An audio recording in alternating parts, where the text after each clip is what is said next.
Oh shoot. Oh shoot. Are we live? Am I live?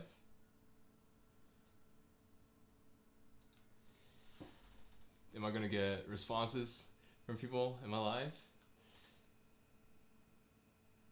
Let me play some music.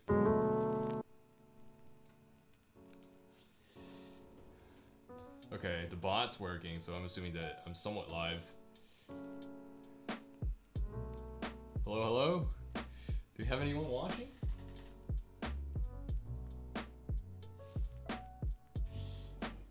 Interesting. Here, let me see.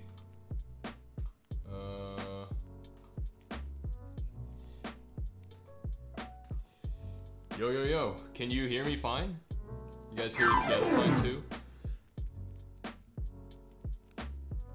Let me open up this on this keyboard on this laptop so I can watch my own stream and respond down here, respond to comments. Yo. Hi. Only one watching?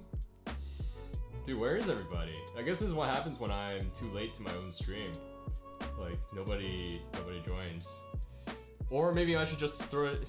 I haven't shared it in any Discord servers, so maybe that's half the problem. Yeah, wow, the latency's pretty good. The latency's pretty good. But how are you all doing? Just 3 watching?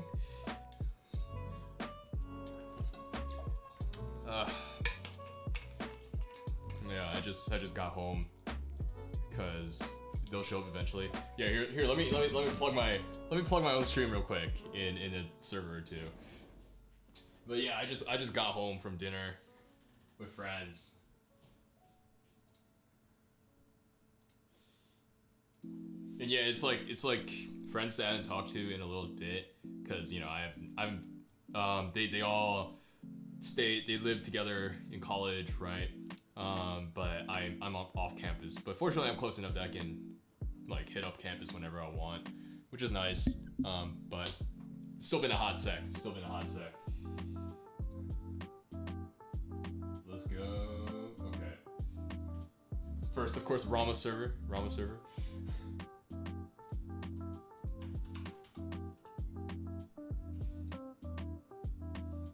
And down here. And that's probably good. All right.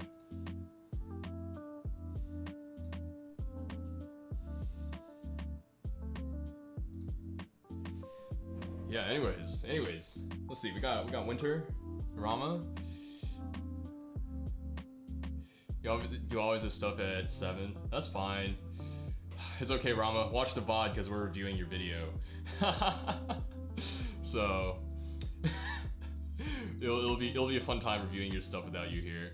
But actually, if you're gonna be more like engaged later, I can do Winter's first because I want to do both of yours tonight, simply because I love this game so much.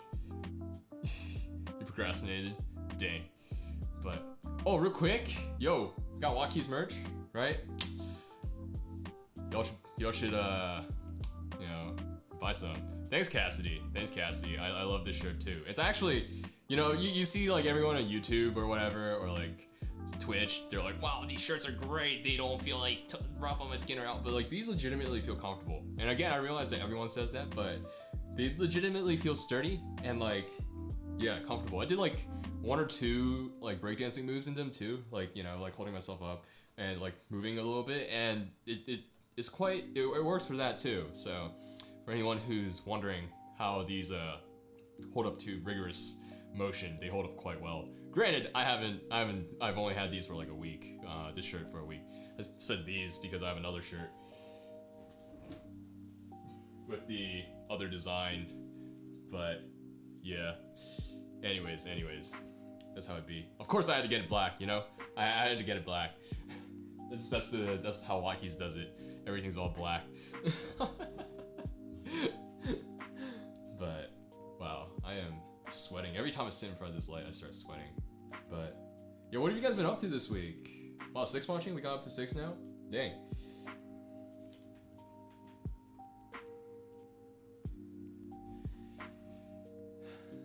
Yo, happy birthday, Winter. Am I edgy? Nah, I'm not edgy. I'm just low maintenance, right?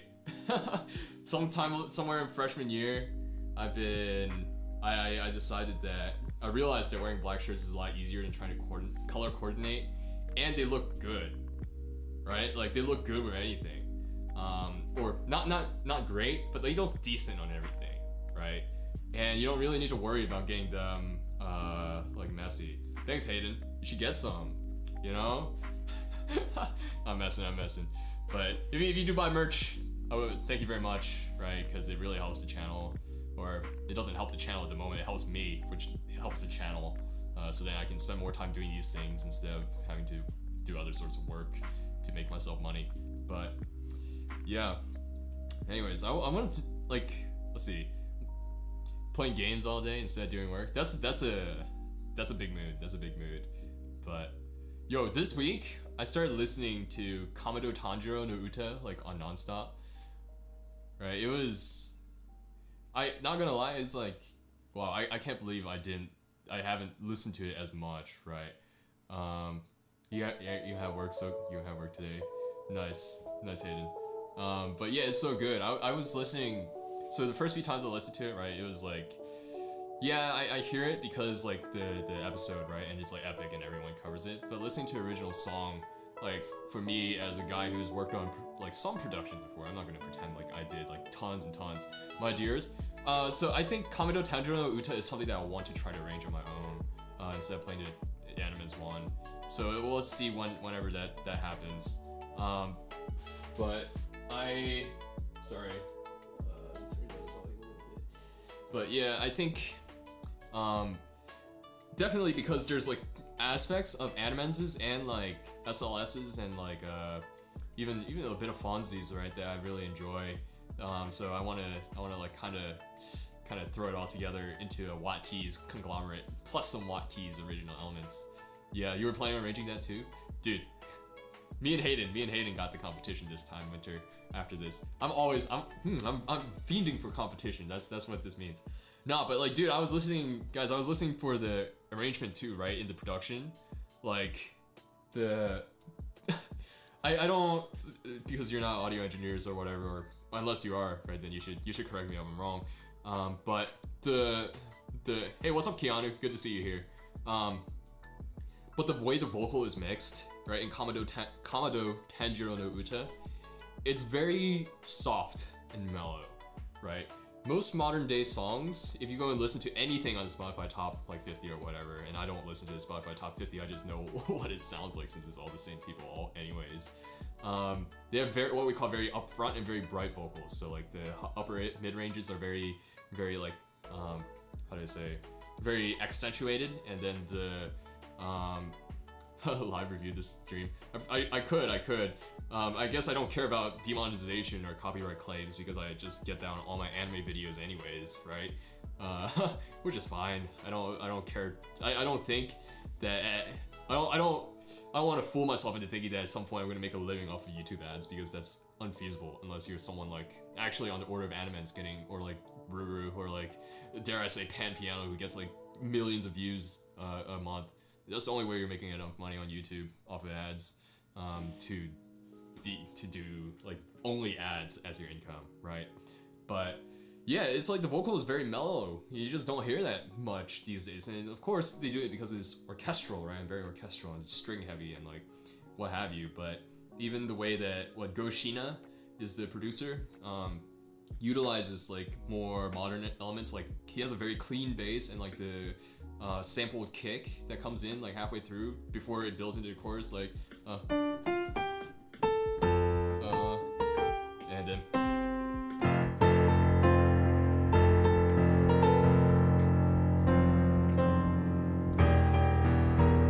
or whatever, right? In that part, when the kick comes in and when the bass comes in, it's like very meticulously applied and is very, very interesting. Anyways, that's just, I've been obsessing a little bit, right? Like listening to the strings and the way that they move and the mixing and like some of that. But we're not here to talk about Kamado Tanjiro no Uta. We're here to talk about other people's playing that are in the chat. I suppose we can start with this game. Unless there was something else on my mind that I wanted to rant about, since people listen to me rant, I guess, on streams. Let's see, how many people are there now? 9? That's pretty good. That's pretty good. Oh, it says that I need to change the video resolution, but the video looks fine. So I'm gonna disregard that and hope that everything's okay. Oh yeah, my video this week did really well. So big ups to everyone who watched it. I mean, everyone who's here that watched it, because it was. I don't want to say that it took a lot of effort to do compared to some of the other videos, like the how to practice video and stuff. Like really took a lot of time, but this one it was fun to do, right? Like fanboying about Animenz, because I really like Animenz. So, anyways, oh, last thing, I started listening to Kathy Huang violin a lot. Really like Kathy's tone. She sometimes shows up with Ruru on do collabs and stuff, but. Anyways, let's get onto this game. Let's get onto this game, shall we? Let me pull it up. So I'm gonna do Rama's and Winter's, but I don't have necessarily an order that I want to do it in. So if anybody has preference, you should make that known now.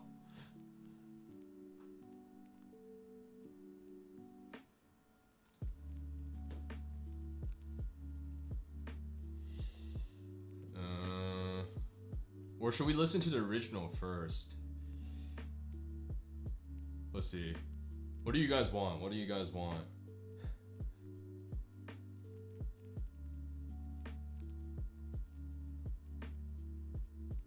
No response.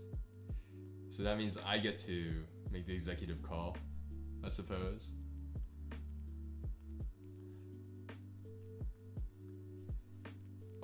Let's listen to Winters first, since my favorite one first. Then we were listening to Animenz, dude. No, I'm kidding.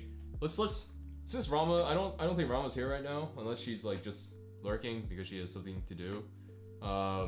Let's do Winters first. All right, let me pause my music and get a drink of water because my throat is very dry. This week got wings. And wings dry out my throat.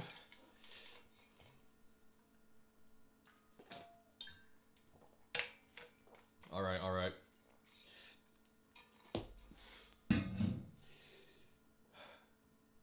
Time to bluff your way through. Don't worry, Winter. Don't worry. I enjoyed it quite a bit. All right, let me know how the volume sounds in comparison to me talking and the piano. Like, can you guys hear that? Okay.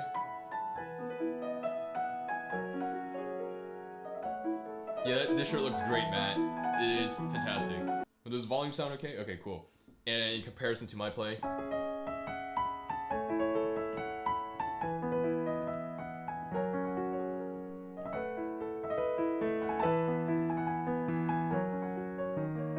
Okay, cool.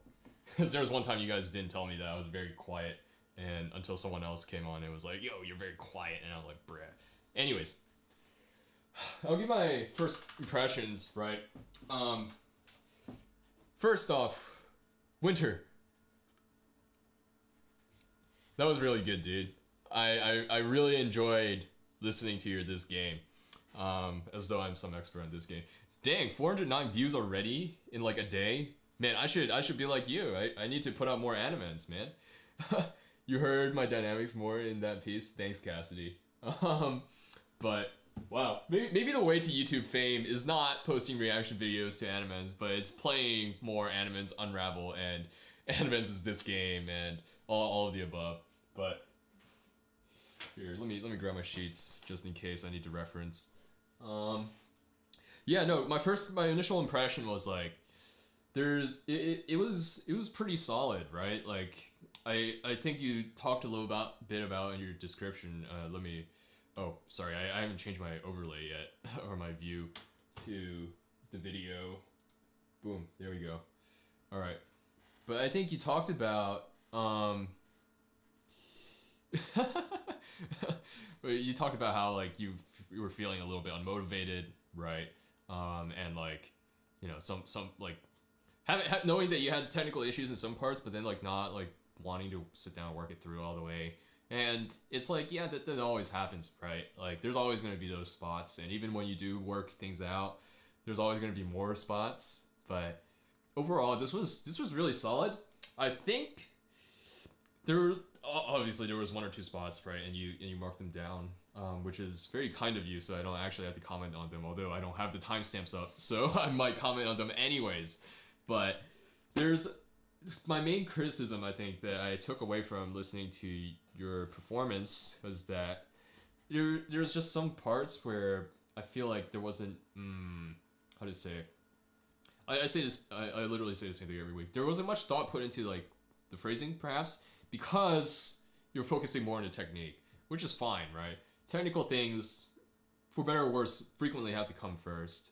No, you wrote down timestamps, but I'm just not going to be able to look at them like right now.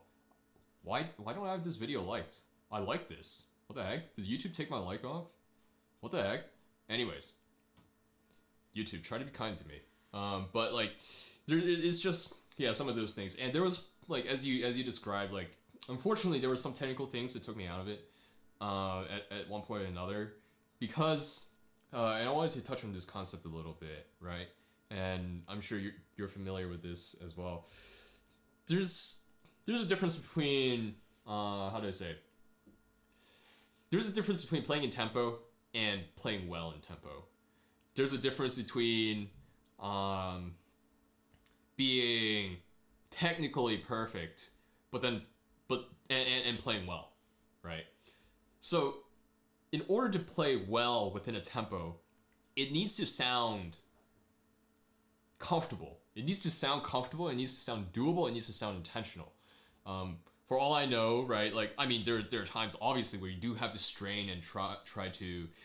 Thanks, Cassidy. You do have to strain and try to hit a certain tempo or hit a certain speed, because you just decided that this is what you want and this is what you want your interpretation to sound like, and you gotta put in the work to do that. And when you're performing, you have to strain to get it right.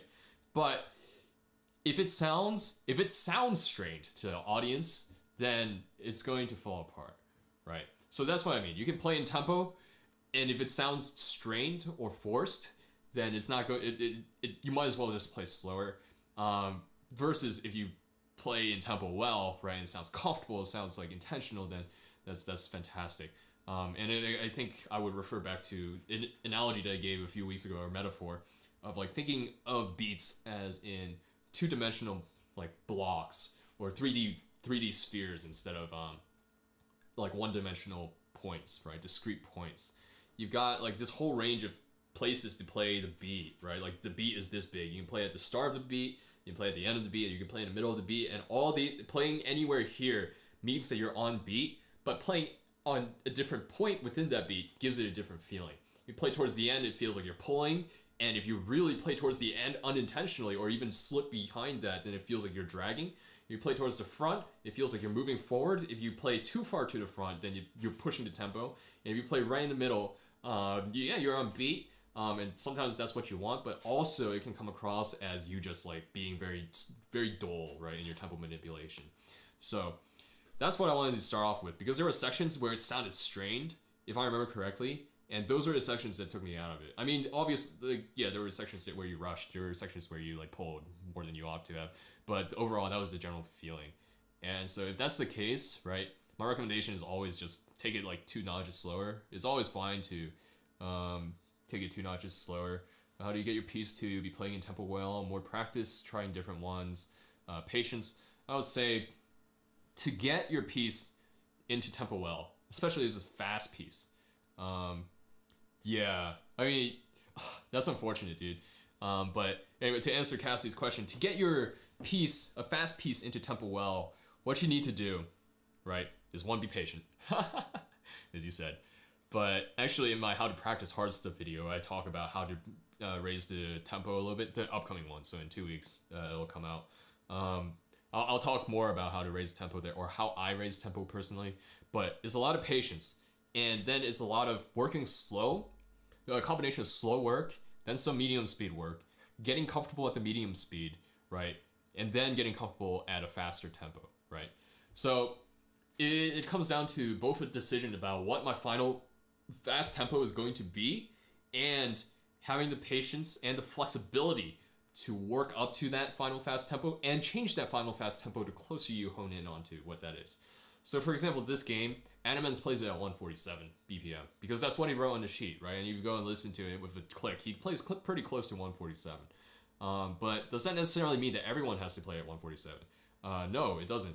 Yeah, no problem, Cassidy. But like, be that as it may, that's just like some food for thought before we get started with this video. And I've already ranted for like 5-10 minutes, so I guess we really should get started. But all right, Winter. I'm excited to hear this again, dude, because this was solid. This was fire, man. So don't be too hard on yourself. Dang, Fruit, you just missed my rant on tempo. Come on now. No, I'm kidding. Oh, this is kind of low for me.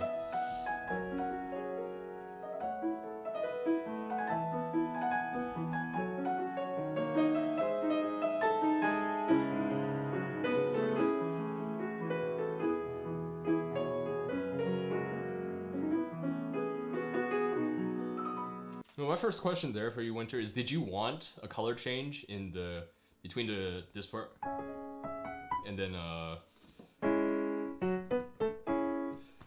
like, because it sounded pretty homogeneous unless I heard incorrectly. We can go back. I personally really like the intro, so.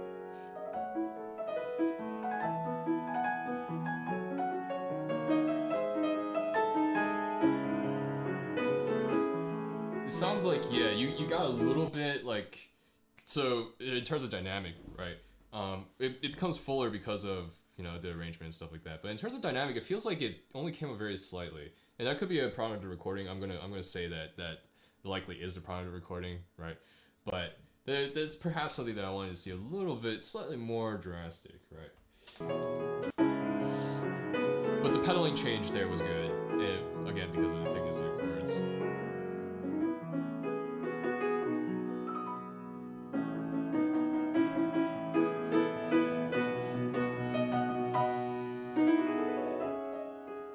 So I think what you said in your comment or in your footnotes was that you wanted that to be a decrescendo.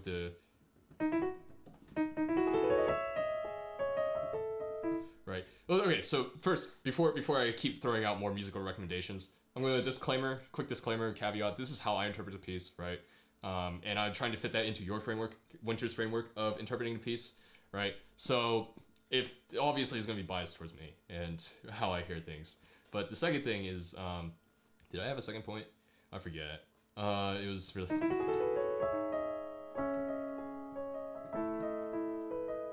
Oh, yeah. So some of the dynamic stuff, right, again, will be how I hear things. But I think you mentioned that you wanted decrescendo here. But I feel like you didn't quite build enough before, right? I think something that's... Oh, yeah, I was about to make a comment about this game itself. This game is very dramatic. Right, even the original song is very dramatic and a very large production. It feels larger than life, and so I think the piano playing can reflect that. And so the dynamics can be a little bit like wider in range than what's normally anticipated. So for example, in this build here, like I should get my stand so that I can actually read my music and maybe not see your stuff, but that's okay. Is this blocking view? Nope. Alright, so in like...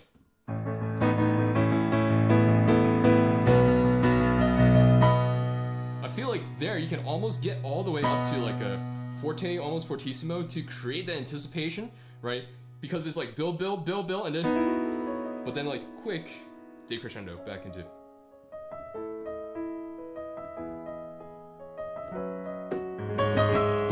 So maybe not build to the point of the fortissimo that you're gonna hit here.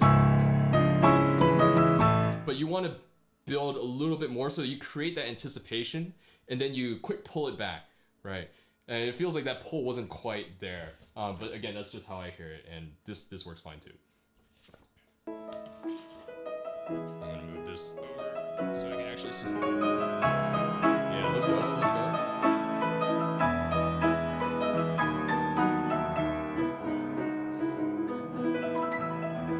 So this run feels a little bit heavy because it feels like it should just float on top, but that's fine. The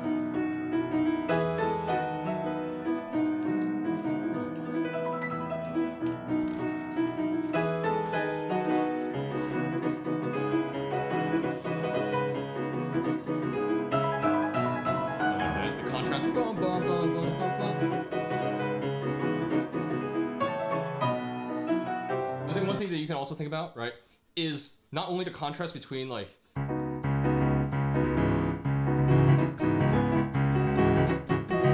there being like more like staccato and more punchy, but here you can think more like in terms of like it being more legato now too, right? So not only does the left hand become like more tenutoed in order to, or I always mess up tenuto portato, I still haven't figured it out, but you can drag this out to give it more girth, and then here, as you did, you added more weight to increase the dynamic up to a forte, but you can also try to pull the E's a little bit more to create that smoother sound. Again, it comes back to the principle, as I've stated many times, longer notes sound louder, shorter notes sound softer when they're roughly the same length. So this is something that you can probably, maybe try. Unless you're going for something different, but that's, again, you know, subjective.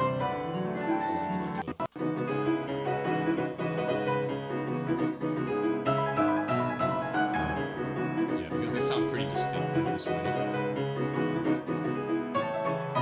Slight rush, but that's okay. So this is one of the spots that doesn't sound necessarily like totally comfortable. So as a result, I think, yeah, okay, yeah. So I think one of the contrasts that you can draw with is there you have less pedal, but then you jump up more pedal, right? You sustain those all the way through a pedal. That's what I do. But again, if you don't hear it that way, because if I remember correctly, Animenz I don't think he does that necessarily in this too. I just think it creates a nice little contrast between the two sections, and it stands out because it's like, even Konomi Suzuki's version, like da da da da da da da, and then no game, no life, right? That kind of sticks out, and I want it to stick out a little bit more beyond just like having the dynamics stick out. But that's just me. But here, I think this is like, you've just went from a very lyrical section into, a very rhythmic section into a very lyrical section, right? And it sounds like, again, because you're worrying a lot about technique, about the runs in the left hand, which is fine, right? The melody is kind of like lost a little bit, like the phrasing is lost a bit, like da da da dum ba da da dum ba da dum da dum ba da da da da da bum ba da da dum, right? Like this feeling of like the melody just moving with all the movement in the left hand, right, creating that sort of sensation. Feels like it's a little bit lost. So, and again, if that's a technical thing, then I can't fault that, right? Because I mean, everyone has technical things and has to work on technical things. But this is, again, if it's something that it is with the way that you hear, then perhaps it's something to think about.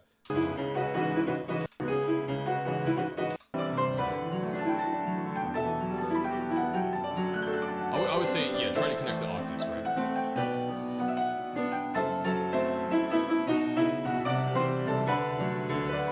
What you can do is, if this section feels like it's like a little bit tough technically, you can drop the tempo by a few clicks, right? Drop the tempo by a few clicks and then play at the front of the beat, and it's not as noticeable as you would think, right? So I can't necessarily demonstrate that without practicing. Let me start from somewhere where I can actually be in tempo.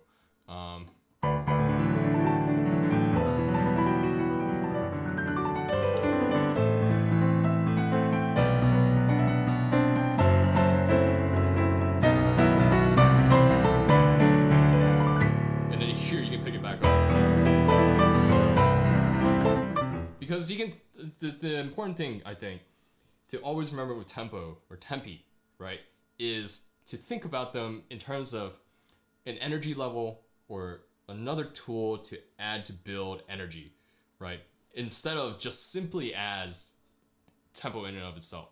So if you're coming into, you're at a mezzo forte, right? Within this sort of framework, within this sort of tempo, within this sort of energy, you only need super talent. It would, WattKeys would notice I never would. No.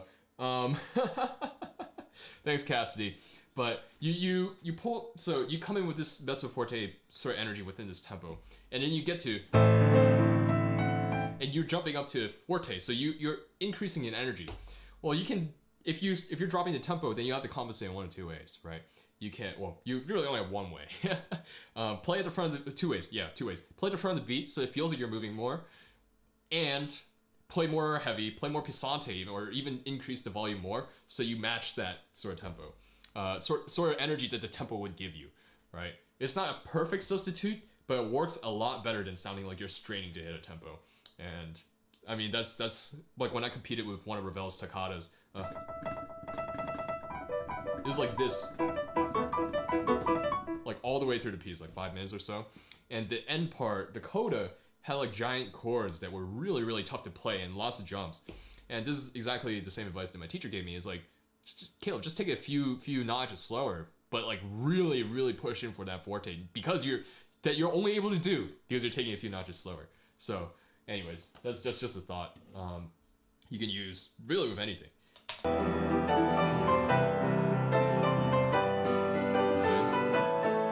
maybe you want to hear a little bit more phrasing with those chords. Dude, that was pretty good in the left hand.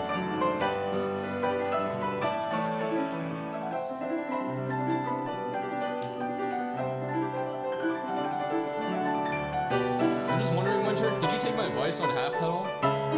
Because if you did, that's pretty cool. But I can't really hear it that well, probably because of the recording. But it's okay. Oh, this is nice. Oh, what I'm gonna say, okay, this part, da da da ba da da. So what I like about this, yo, that's cool. Yeah, dude, I hope it really helped. It's a little bit hard to hear. But I will say it doesn't sound as thick as I thought it would, right? It doesn't sound as thick as I thought it would be in the choruses, and I think that's a attributed to that. But one thing that I really like about this that I might steal is that you keep the right hand essentially at the same forte, but you drop the left hand almost down to a piano. So it's like you inherently you drop the thickness of the arrangement, and that makes it sound quieter and makes it sound lighter.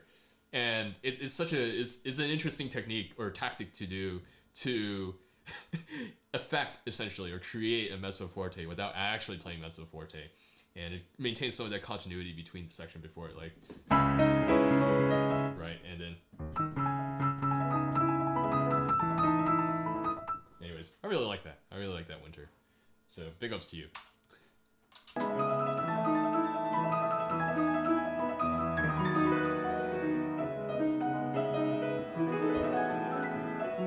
Yeah, those scales are hard, man. But I like how you kept the rhythm in the left hand.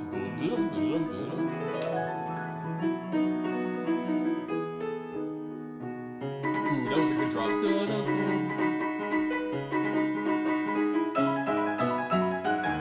Yeah, this is another thing that stuck out to me. Like,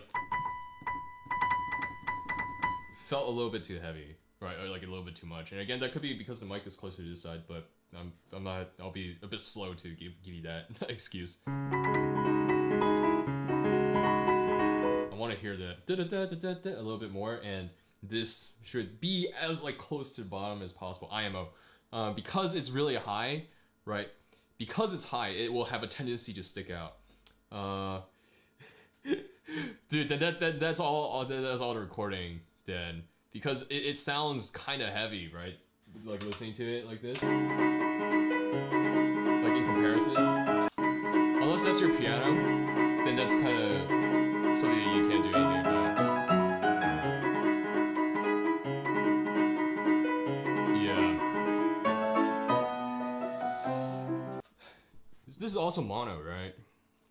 Yeah, this is very mono audio, so it's hard to distinguish left and right. Dude, it's all good. It's all good. You just gotta, bro. you keep at it like this, one day you'll have the ability to upgrade when you're ready, and then it'll sound fine. But again, I'm sorry that I'm faulting you on things that you can't control. I'm sorry I'm faulting you on things that you can't control. But to my ear, it sounded like that, and unfortunately, that's how it is on video. So that's the Steinways. The higher strings are always brighter. Yeah, Steinways are weird. I think, well, I mean, I think almost every piano that I've played. So I've played some Bosendorfers, so lots of Yamahas, and a fair amount of Steinways. Not like 9-foot grands. I've played 1 or 2 9-foot grands in my time, and those were quite an experience. Quite an experience to play a 9-foot grand, concert grand. But it's like, yeah, the higher string. One of the things that I find the most interesting about Steinways, especially compared to my Yamaha home, Youngchang, I've never heard of that piano company, is how light the keys are. It's almost like it's almost like dangerously light, and I always find that I have to adjust, like, at least for like 10 measures to the lightness of the keys, and still then I'll have a tendency to play too fast. But Steinway's always, like, I feel like whenever I listen to a Steinway in a concert hall, right, it sounds great. Oh dang, before you were born. That's they were ready for you, dude. That's all I gotta say. Start them young. But in a hall, the bass sounds much more fuller, right, than it does when you're sitting in front of the piano. And when you're sitting in front of the piano, well, obviously because there's enough space for bass frequencies to develop and the waves to develop or whatever. But sitting in front of the piano, yeah, the sorry, I'm losing words. I'm tired, guys. The higher keys are noticeably brighter than the other ones. So, anyways, we shall continue, and I'll do my best not to critique this too hard, Winter.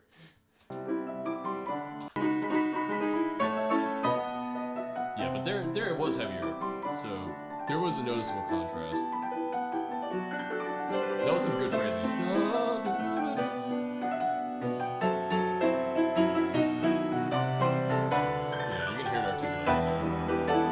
That's what I'll try to do. I'll listen for the articulation because that's what comes from more of these like iPad like sort of things, right? Than the sustain of the note.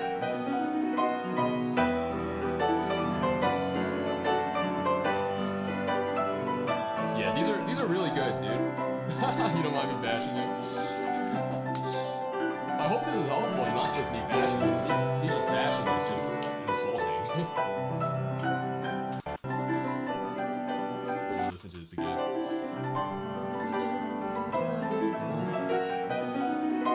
Yeah, it does sound like you're thinking a bit too much about the notes there, which is unavoidable at times.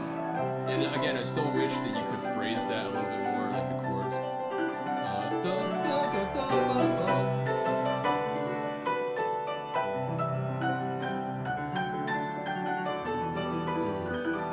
See, that drop in tempo there was very noticeable. Which is unfortunate.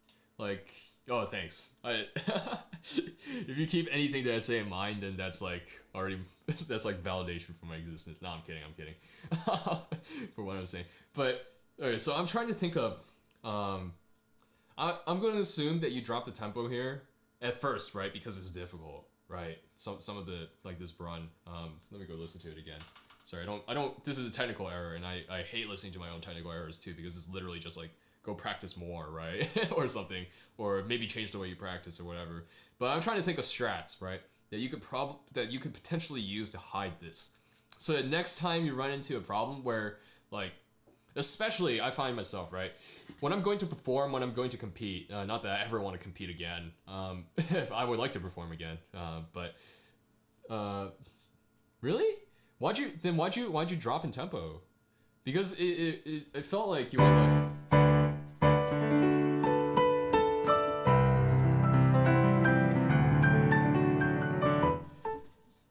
Give the right hand more time to sustain. Okay, that makes sense. Then that makes more sense, right? Then my criticism here will be more along the lines of a musical perspective, right? Because it feels like you're driving all the way to like this note here, combined with this run before. is almost like the gun at the starting block, right? The gun at the starting block for a race, right?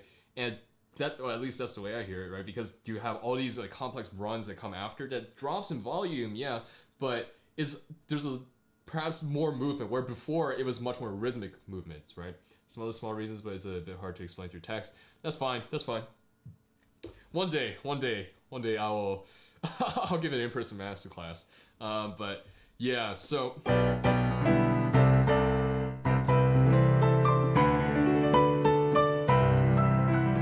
I would say, okay, if you're gonna slow down, right? I see what you mean about like letting it ring a little bit. But I would just, instead of slowing down the first, like, I would just articulate the first bass note. Like slow down that bass a little bit, but don't really slow down your right hand, right? So it's almost like a Chopin sort of rubato, where the left hand that keeps pushing forward at a constant tempo, but the right hand just kind of slides a little bit back. And so perhaps that would help carry both feelings a little bit more.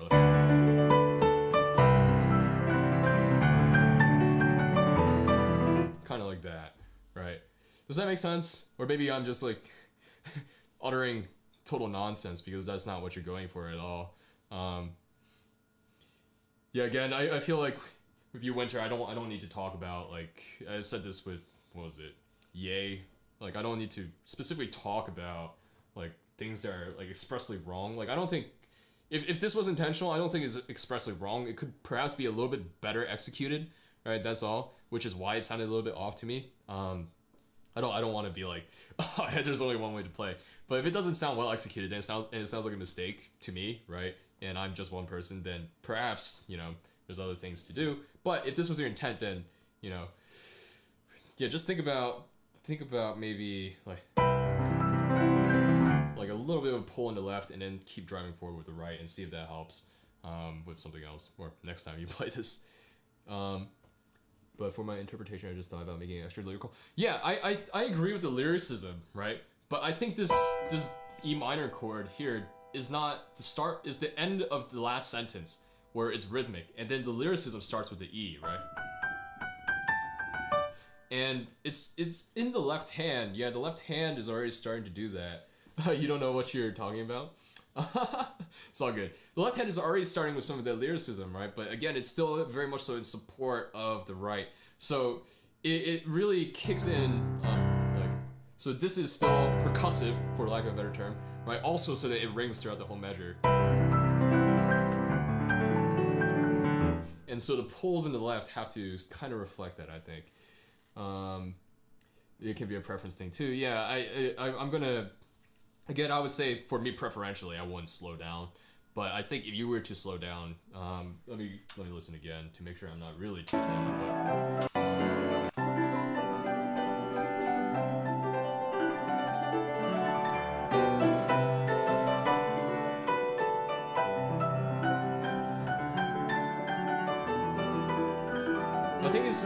So I think my problem is that you're not missing notes, but it's being played, or the recording is in such a way that I'm almost like, is he missing notes, right? And you slow down more than just the first measure or the first beat. It sounds like the whole thing has suddenly hit like a bit of like, has hit a patch of molasses, for a better lack of imagery, right? Like you just hit like a wall of honey, and all of a sudden it's like very thin honey, not like, don't get me wrong, but it's like you suddenly slow down and it's like a little bit inexplicable.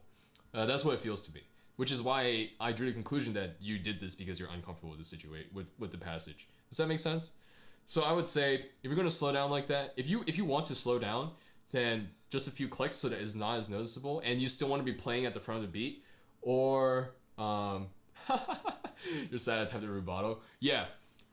Or as I said, keep it to the first beat, and then just pull it a little bit so you give that impression, and then keep going. Keep moving, because I think above all in this piece, movement is important. It always has to be feeling like it's moving forward, right? Like the lyrics are very, very triumphant. The sound is very, very like engaging. Like, we are Maverick. We're going to go and conquer the world and win these games because we are freaking Sora and Shiro and we don't lose. Oh, I should get Shiro out to help me explain this. Right. Put her here. Yeah. Anyways. So you want to, I think movement is super important in this piece, and the arrangement reflects that. So, anyways, moving on. I beat this point to death. Ooh, that was a bit of a stutter. I don't understand it. So for me, that F sharp, and then this next part, I always move the bar line, dude. I always move the bar line there, and then every time I get to, I have to recorrect. So, I get the slight stutter. And this part feels like you're pushing almost a little bit to kind of see it in an okay way. Not really great, but like, try not to push there.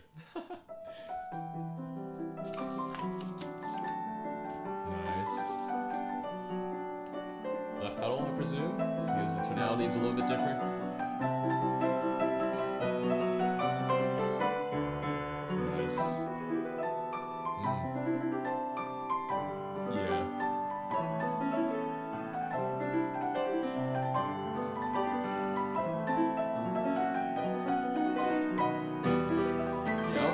Listen to this again. No left pedal. Alright, that's fine then. Then good work on you, dude, changing up the touch.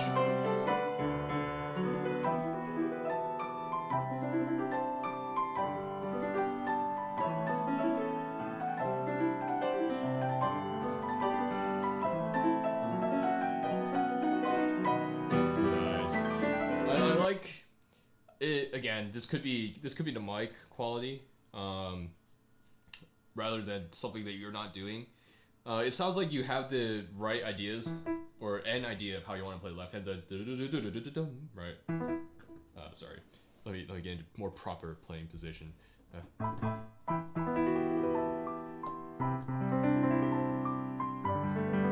overemphasizing the left hand here. Well, you've got the contours. It just sounds like it needs a bit of work on the execution, but again, that could be the mic more than anything. And also because there were some notes that you missed, which, you know, always throws things off. How can you play so perfectly and effortless? We can talk about how to practice this when we get to your video, Rama, which is after this, because yours is a progress video. But yeah, man, it is sad. It is sad. I don't know, dude. If you need help picking out like a cheap setup, just hit me up. I've got you covered. I know a thing or two about sound, I hope. Articulation in the left hand. What do you mean? So like on the bum, like the top note there. Okay. Yeah. Dude, let me know. And I'll help you. I'll hit you up. I'll hit you up like tomorrow or something, and we can talk about it. But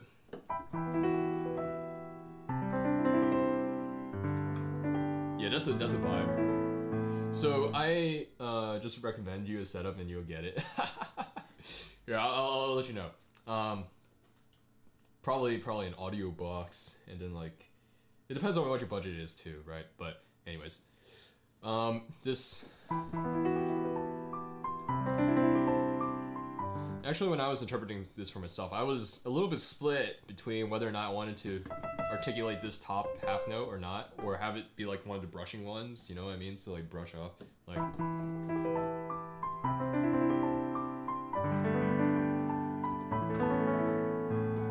that. And after I messed around with it, I preferred the lift a lot more than I did to articulate. But that's just my ear again, not yours. Just let's start.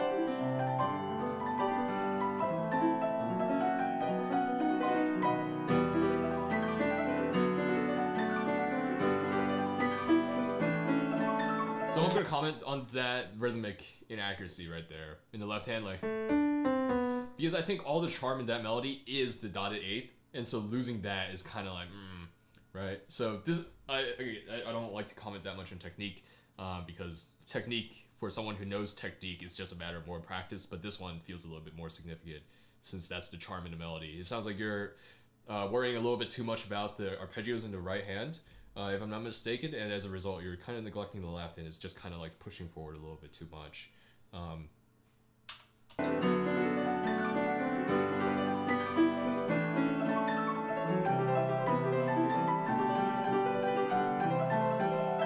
Same here, right?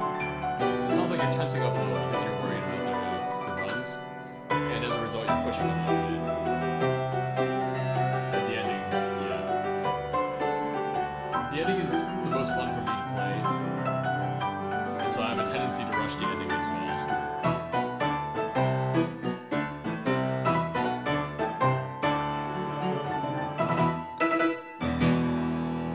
Oof.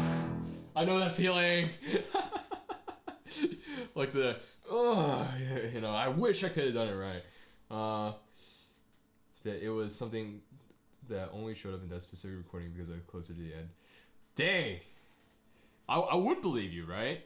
I would believe you that this only happened for this recording, because you know when I did Pathetique, when I did the recording for Pathetique, literally none of the times I practiced it, right? So the last the coda goes like.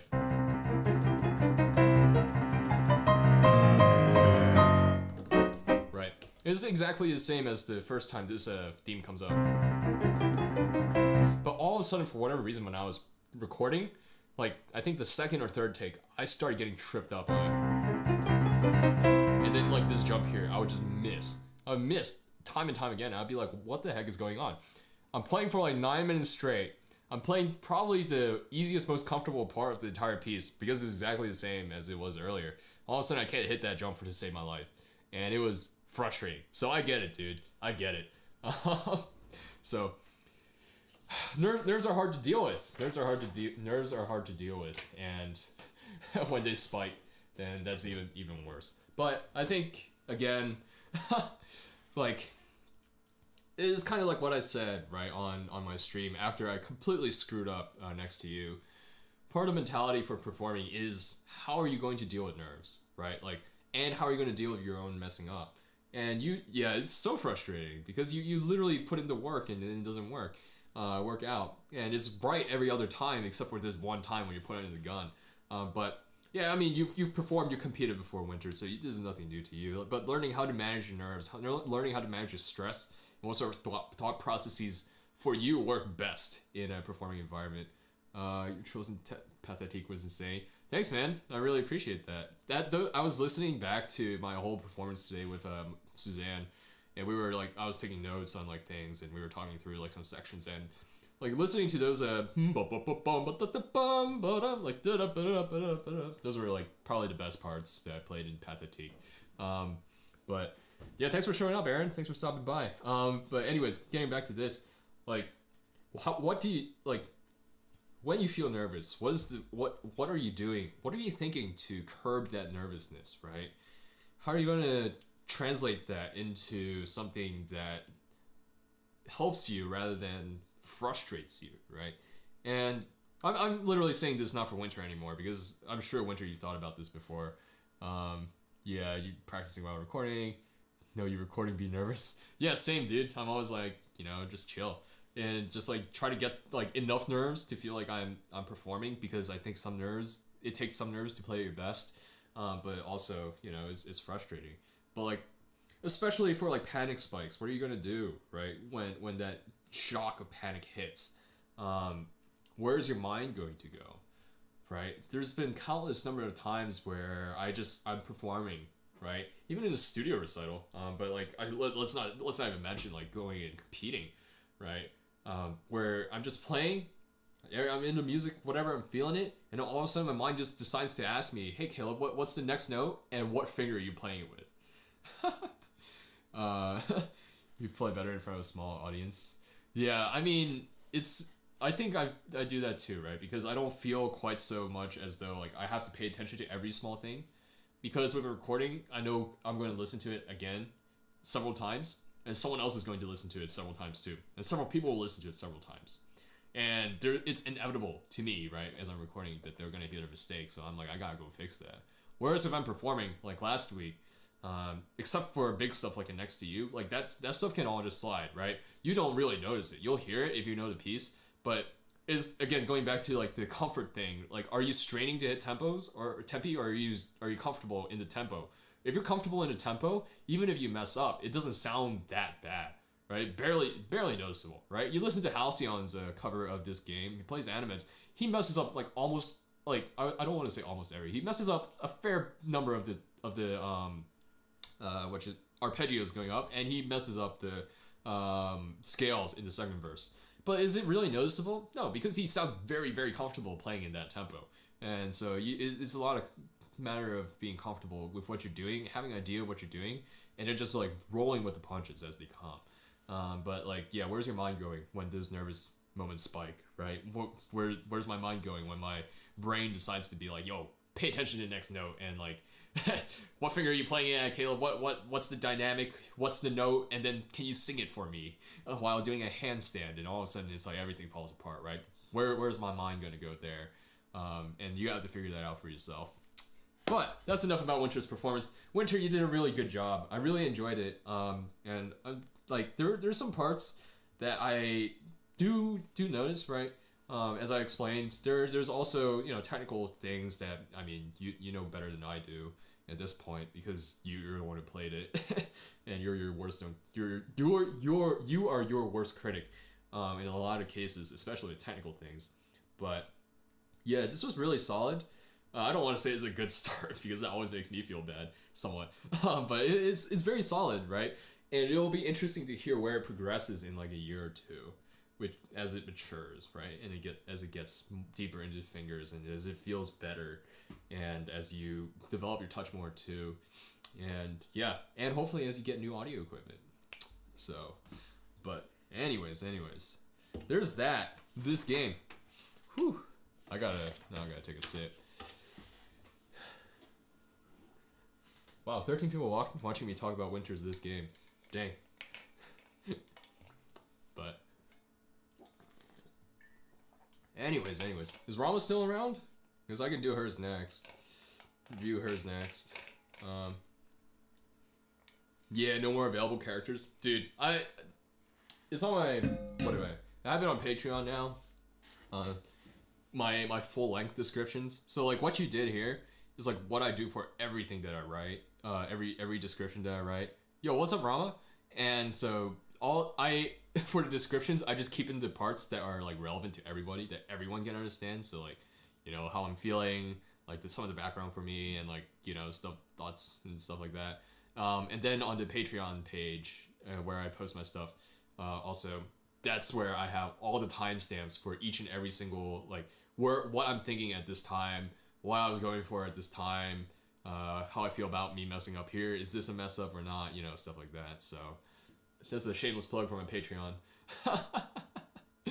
But anyways, let's get to Ramos. I'm excited for Ramos.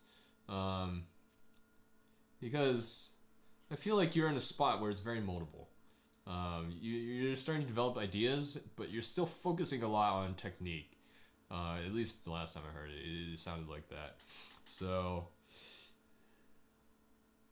you severely dislike to convert to emoji. Yeah, it kind of sucks.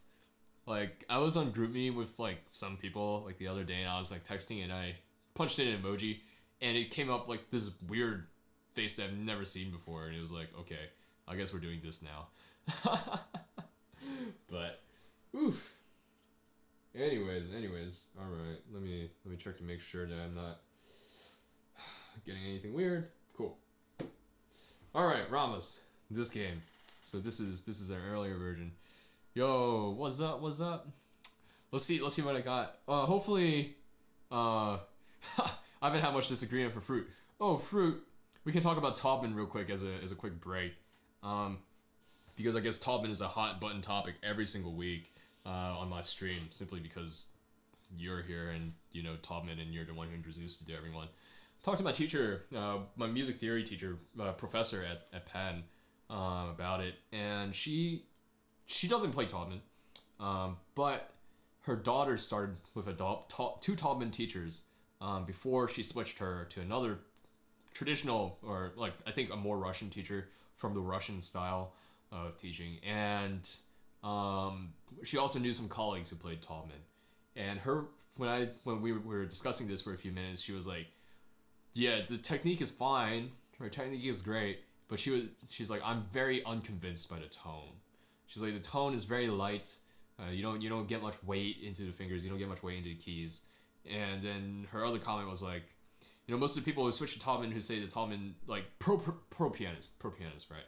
Switch to Taubman who say Taubman is like what helped them start playing through tendonitis and stuff like that, carpal tunnel, are people who've been playing 4, 5, 6 hours a day since they were 5 years old. And she's like, it's no wonder they have carpal tunnel, right? So again, she referred me to someone else, a teacher in our area, who she said knows Taubman, but doesn't explicitly teach Taubman, like knows Taubman well, but doesn't explicitly teach the Taubman method. But looking at his website, he's very strong emphasis on safe playing. So I'm assuming that a lot of his studies were into Taubman as well. So I'm going to schedule a meeting with him at some point. Hopefully he'd be down to do like an interview sort of thing, so I can put a video of that on my channel as well. Because I've got quite a few questions about Taubman still.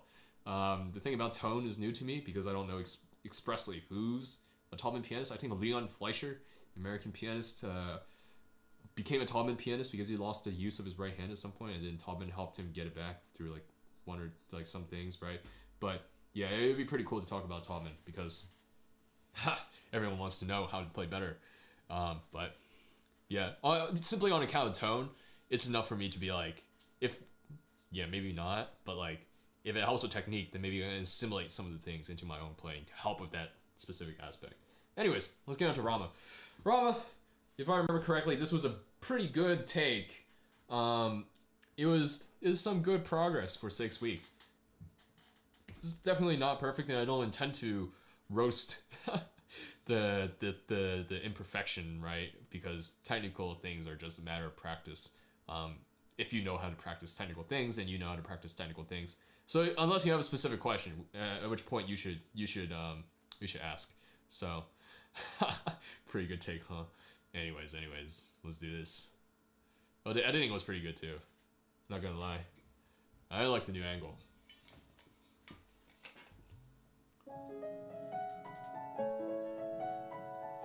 Casually heats up.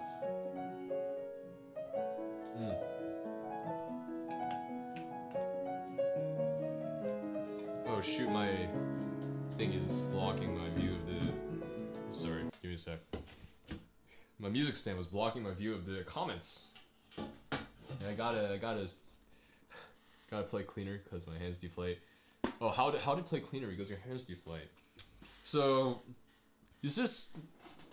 What do you mean? Is this like a matter of like playing like the runs, or is it a matter of playing like the chords and stuff like that? Because I think those are two different things. And if you could point it out to me when we head into video, then that would be great too, because then I can see exactly what you're doing and give an explanation.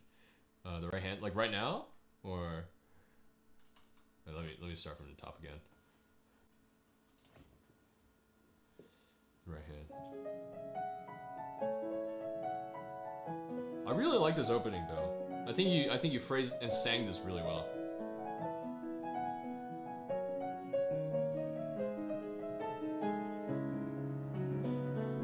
Super soft, easy, and beautiful. That is true. Yeah, a bit of a color change. I'm gonna attribute the very slightness of it to the recording. Goodbye, poor fingers. Actually, let me hear this again. I think you can peak on the... My hand is already stretching a lot to play octave, plus notes in between. Kind of weak, so I press hard, my fingers squash, and press messily. Huh. So octaves... let me think about that one. So...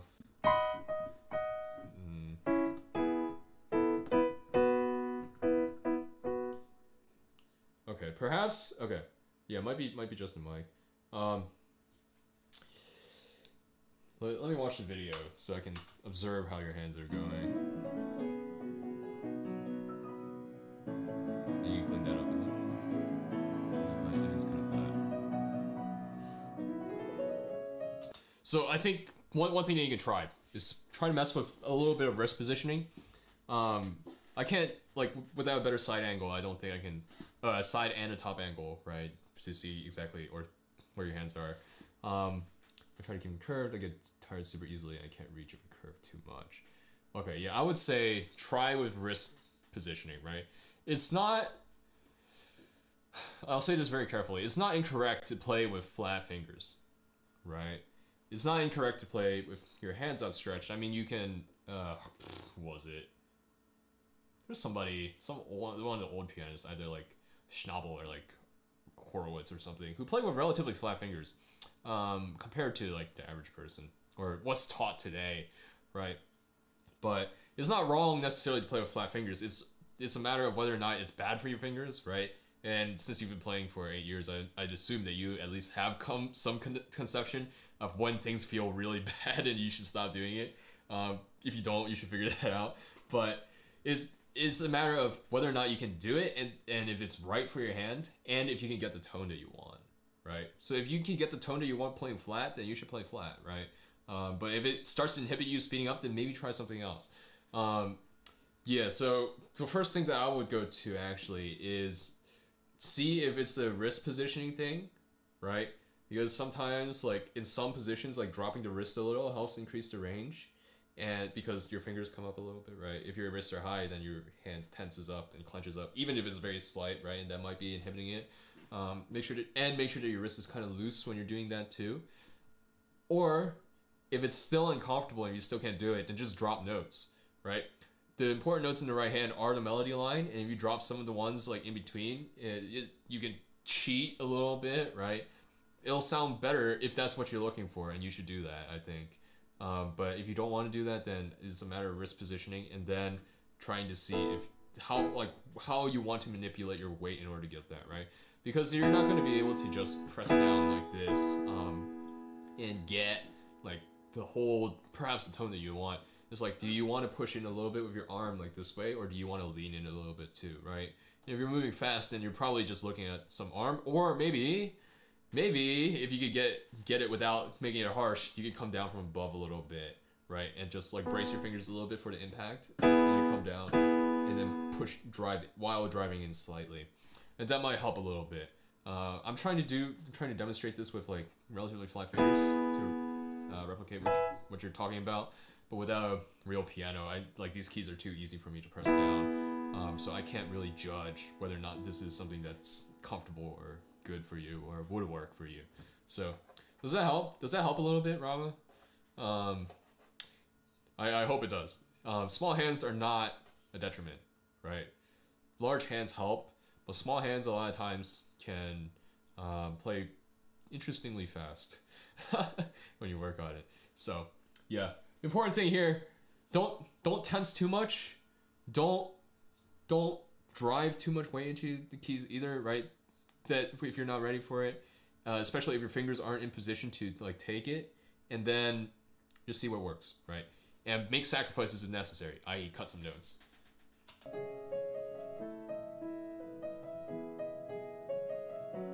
Oh yeah, I wanted to make a comment. With the where was it? This B major chord, I think it can be a little bit more. So if I remember correctly, you kind of went up in the crescendo.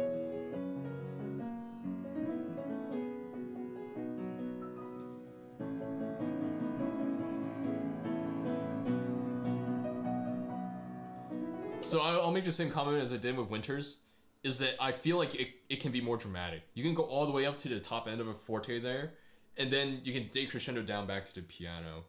Because again, this is a very dramatic piece, so you can go dum bum bum bum, like. I forgot to take notes. You can rewatch the VOD since it always comes out. But I don't think this is noteworthy. Dang, y'all treat me too well. Right, you can take this all the way up to a forte, and then. Right? Because this is the contrast in the piece. This is a contrast, even in an original song, right? Because there's a reverse symbol, right, that comes up, like, yeah. The streams, all my streams are archived. You should be able to find all my streams on my whatchamacallit channel under live streams, I think, or I think they even show up on the main video feed. So you could go watch it again. Yo, Halcyon, thanks for stopping by, dude. Wow. I didn't expect someone of your caliber to swing on by, but thanks, man. I appreciate the compliment. But I think you come in, right? It can be a little like very high, like very close to the top end of a forte, and then when you drop, as you decrescendo, right? As whatchamacallit, I think Winter said that he wanted Animenz in crescendos. I forget. But I would do the decrescendo there. Yeah, I'm getting famous now. What the heck? Poggers. But decrescendo, right? Create that contrast because you're coming up here, right? Notice in the left hand how the bass note, where the bass notes are. They're very there's no drums in this part of the song yet, but the bass notes here are creating an increased rhythmic feel combined with the he marks them as a sforzando. I'm reading off of Animenz's score, right? Dang, YouTube recommendations? The YouTube algorithm is helping me? What? That is that is a surprise. But yo, thanks YouTube, thanks Halcyon, and thanks for everyone else, I guess, for stopping by and making this somewhat recommended at least. But again, you got the it becomes more rhythmic, right? And then it draws the contrast between the next part. Right? You're building to that part, and then all of a sudden,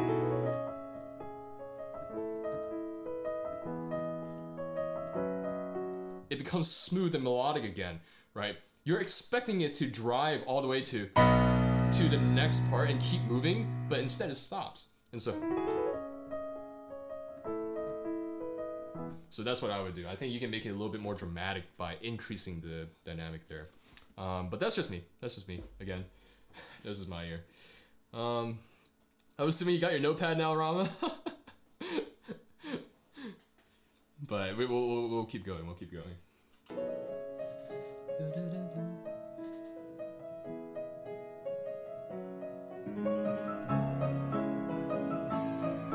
Oh yeah, and here, if you didn't do the edits, I think I would see what you meant about like the hands flattening a bit, right?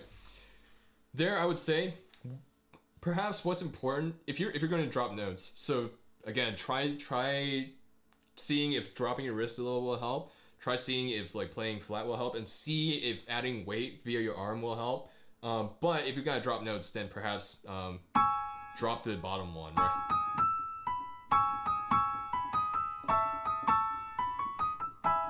Like that, and that will help you get more articulation. You'd rather have the articulation and the phrasing as opposed to having all the notes without articulation or phrasing, essentially, is what I'm saying. Page turn? I like it.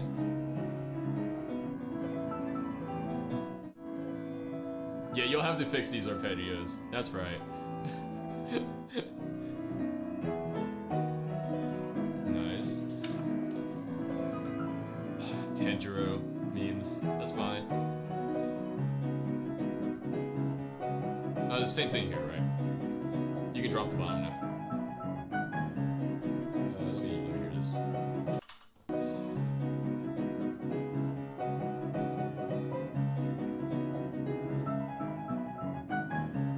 Yeah, okay.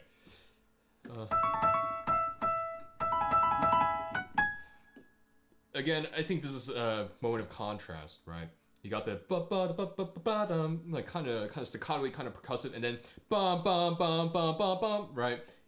It can be more connected. It can be more like loud. You can hold the pedal a bit more to draw a bit of that contrast, I think. And simply connecting a bit more already creates contrast. And this is again what I said to Winter. So same comment for both of you guys.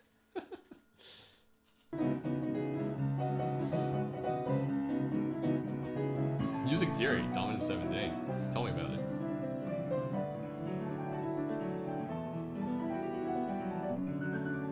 Yeah, we won't comment on this part because it's a technical thing first. And you gotta focus on the technical things. Well, I mean, you can pay a little bit mind to the, you know, the musical things too, but again, you have the right idea, right? It's starting like da da da dum da da da dum ba da dum da dum ba da da da da da dum, right? With that very melodic sort of feel. It's again very connected to contrast that, like ba ba da ba ba. So good work there, when Rama. I'm getting mixed up because I just talked about winter.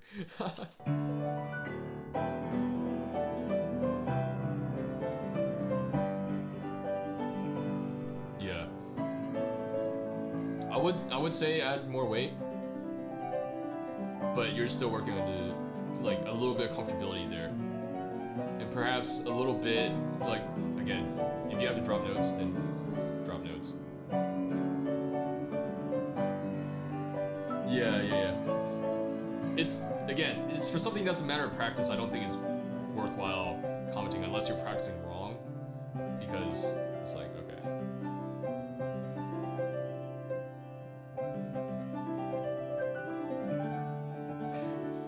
Perhaps a little bit more, right? Because I think, I can't necessarily see what you're doing, and the recording really like mellows it out a little bit, and so articulation comes through a lot clearer with like a bad mic than does like the weighty sustain, because bad mics tend to compress the dynamic range, and then like when you spike, that's when it like hits the top and it comes through a little bit more.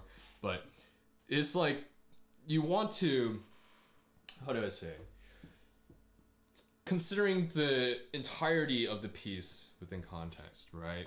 There's the bum ba da da dum ba da da da, and then the next part da da da da da dum. Animenz, if I remember correctly, keeps this relatively at the same dynamic, right? It's like he drops the ba da da da dum, at least in his new video. I think I noticed he doesn't drop to even a mezzo forte. He seems to drop to more to like a forte, a mid-range forte, or like a low-range forte. And I think he does this in the original as well. For me, I want to hear a bit of contrast because it's become more smooth than this like da da da da da, which is more percussive. So in order to accommodate that, I want to hit the first part as high as possible, because it's hard to hit the middle part right here, right? So I want to get the impression that I'm dropping to a mezzo forte simply by pushing up my fortissimo a little bit, right? And that's why I think in some of my recordings of this game, which I haven't put out yet, it sounds a bit too heavy, right? Which is, you know, obviously my bad. I shouldn't have done that. But that's the reasoning behind that. And that's what I'm trying to say here as well. More weight so that you can create some of that contrast.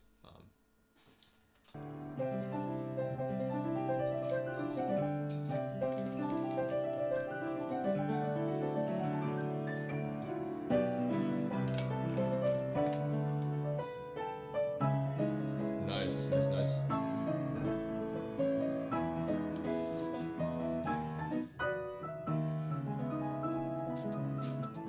Oh, my camera turned off. 1 second, everybody. And I grabbed those spare batteries.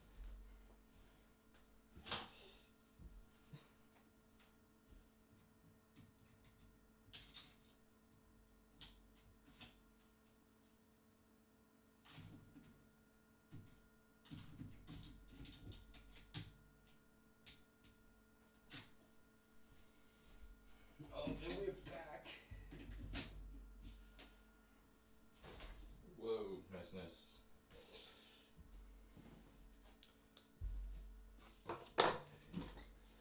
Imagine if there were WattKeys socks. That would be kind of nutty. But, anyways. Does every camera die on stream? No, so mine is a DSLR. So as a result, it doesn't have like it doesn't have something that can plug into like a wall or something. So it has to take like, you know, a portable battery like this right here, this bad boy. And so I have 3 of these. Well, they're not mine. I'm borrowing them, right? I have 3 of them, and so I have to swap them out every time the other one dies. So I think you got the right ideas for this part. You want to phrase the top voice, right? And I hear the ideas starting to come through, but again, the technical aspect. So just give it some work. And again, if you have questions on how to practice, then please throw them up into the chat. Yeah, getting that lined up is kind of tough. I spent a lot of time doing it, and then at the end, I think I just just went for it.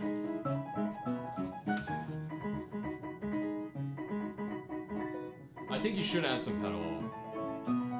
It might help with some of the, like, making the right hand shimmer a little bit more while you're able to maintain some of that, like, percussive feel from the left. But, yeah. So, percussiveness in the left hand, and then, like, right from the right, that adds that layer, like, well, it's not on top. It's on top in the frequency range, but, like, on the bottom, right? Like a little bit of shimmer. So, definitely advise pedal. If it's overbearing, then half pedal, right? Half pedal. Yeah.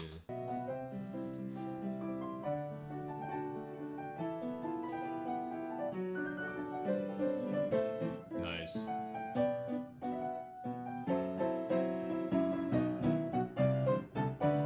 Hello, Sarah. Perhaps there, yo, thanks for stopping by, dude. Perhaps there, like the...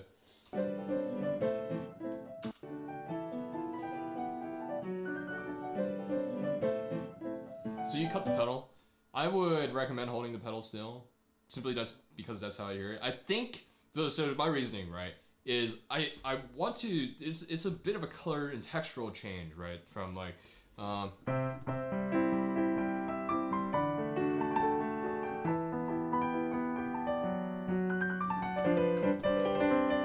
and then like suddenly it becomes more percussive, like again, more rhythmic.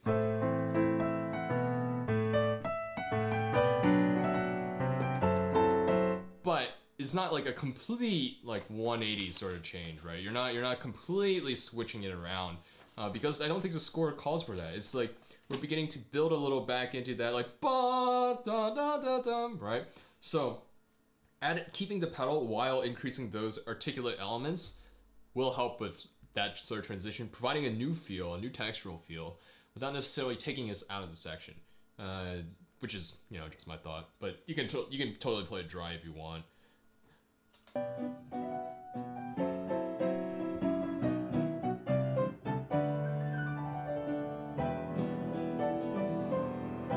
So I think someone commented, I forget, that most people do this arpeggio with one hand, but if you do it, I don't see a problem with doing it with two, as long as you're able to get to where you need to, like right after. So you might want to practice that jump specifically like a few times to make sure it's smooth.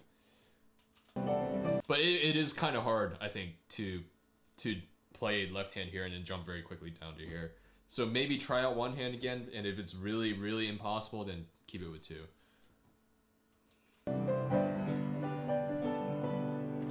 Page turn, love to see it.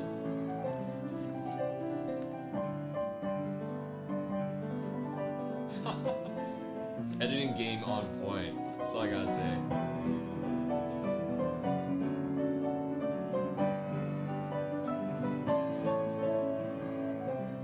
Yeah, I have faith in you. It will definitely get cleaner.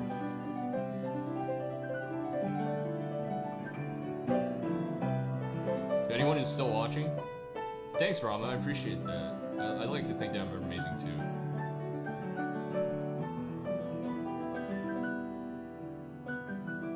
That's okay. That's okay. We're working on some technical elements here, so no real comment.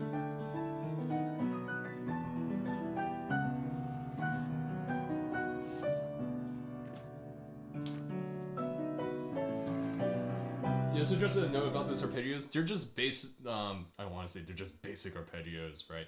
But they are just normal arpeggios. So if it's a little bit tricky, no, there is no such thing as overusing. This is anime piano Rama, so Rama's playing. Yeah, and yeah, it gives us something to watch, and it's engagement, right? YouTube promotes videos to keep people engaged and on the platform, right? So you want to increase the viewer experience, and memes help with that. But unlike live streams, apparently. No, I'm kidding. But like these arpeggios are just normal, like your basic hand arpeggios, with like some of the notes omitted, right? So I would say again, just find the right hand positioning, find the right fingers, right, to start on to get you into feeling like you are practicing those arpeggios again, and it'll be a lot easier to play them. Yeah, so just a thought.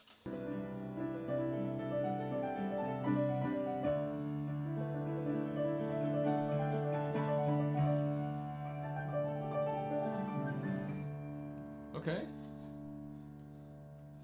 No, we keep going. Oh no, we redo it. Never mind. Yeah, flourish. Yeah, we like that. The thumbs up.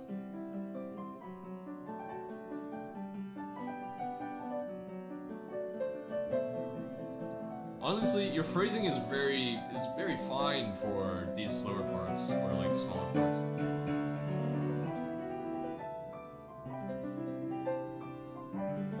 Yeah, it does need to be a lot more gentle. I think that it's almost like I don't know if this will help. I think starting off, yeah, you should articulate each and every note so it gets into your fingers, right? So you don't lose it. But then you start thinking like, I don't know, you can think different sorts of imagery to help you like float the melody onto the right spot or like float the left hand into the right spot as well. So I like to think about like when I play this section, I want to feel very light, right? Like right, and that helps me get that sort of expression that I'm looking for.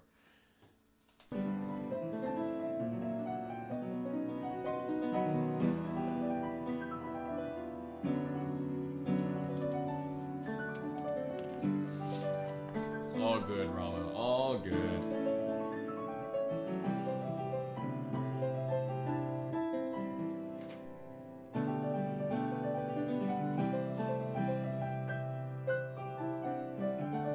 Yeah, fingering is kind of tricky there.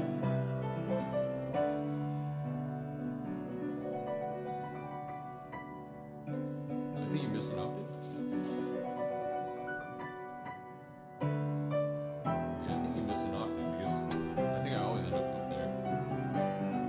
Please end already. I want to hear more. Okay.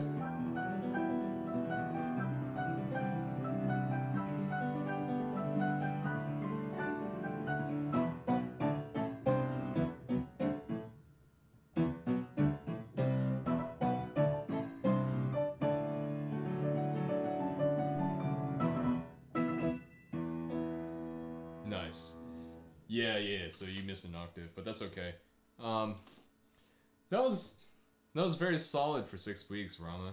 I don't think I have much to say at the end, simply because I think it's a matter of like, you know, just continuing to practice it out.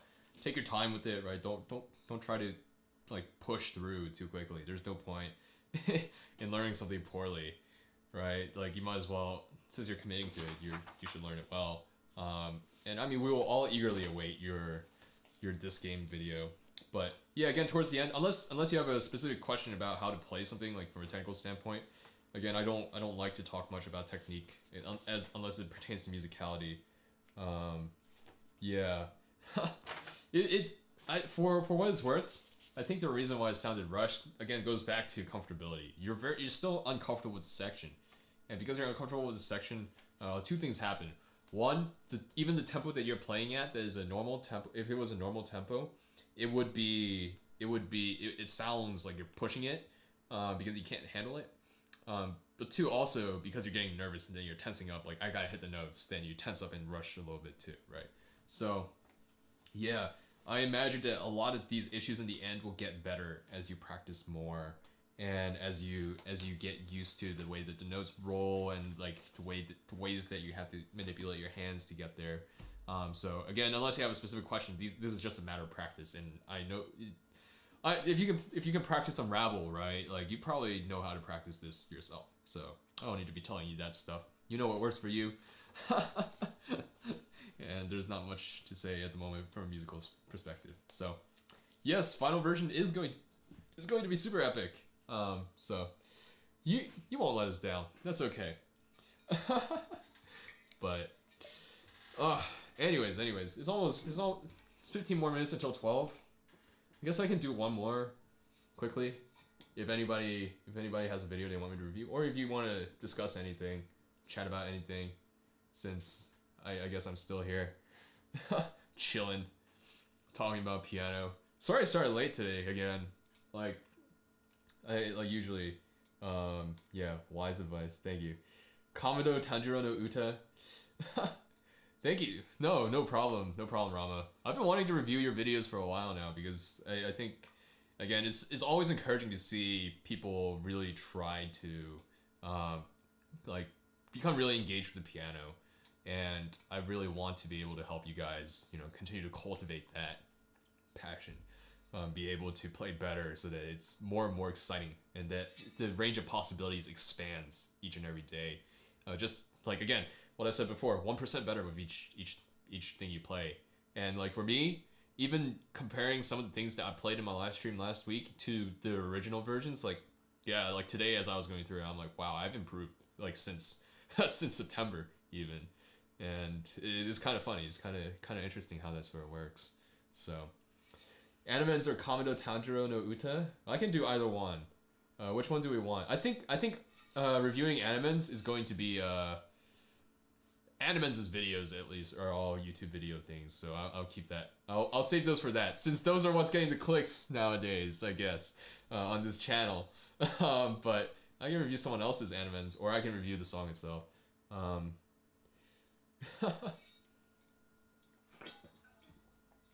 So, let's see. I can review Kamado Tanjiro no Uta from a production standpoint. Because, yeah, I don't know. I had so much fun with it this week. Just like listening to it over and over again for no reason. So, we can do that. And I'll get struck, but that's okay. Akiba Pop the Future. I don't think I've heard that one. But I'll do something that yeah, the subtle manipulation of the YouTube algorithm. Yeah. yeah. But anyways, we'll do Kamado Tanjiro no Uta. I'll get struck for this one. Or actually, no, I think YouTube is like has been surprisingly decent at like figuring out when I am, whatchamacallit, commentating, so like fair use. Like when I upload an anime cover, I get claimed every single time. But when I upload like one of these, right, where I'm talking over someone else playing the cover, even if it's like Animenz, right, they did just let it go, and I'm like, okay. So maybe they'll do that with this. Who knows? But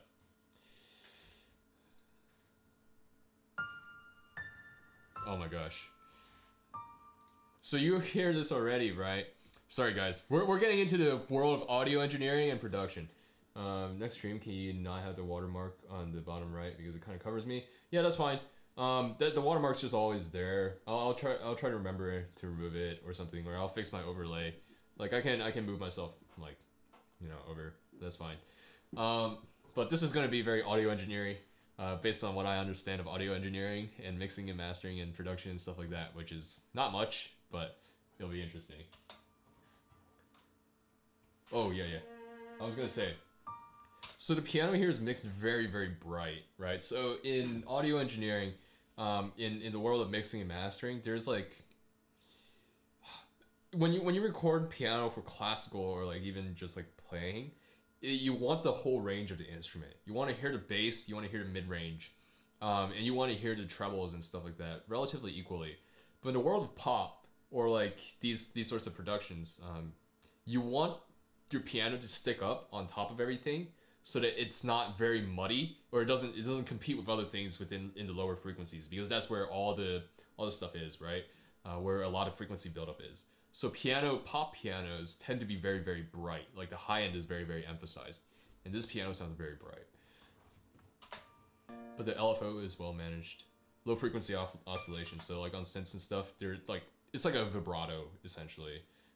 Is that they all give a very strong impression of like, it sounds very Japanese in a way, right? I don't know what classifies something as Japanese, but the OST sounds very, very like Japanese, yet very modern at the same time, and that's something that I really, really admire about like the composer. I don't know who the composer is, but even in this song, which is, you know, insert song, it almost sounds like an orchestral hit that someone uses in Omnisphere, right, to make a trap beat. Except it sounds more organic because there's like the crescendo up into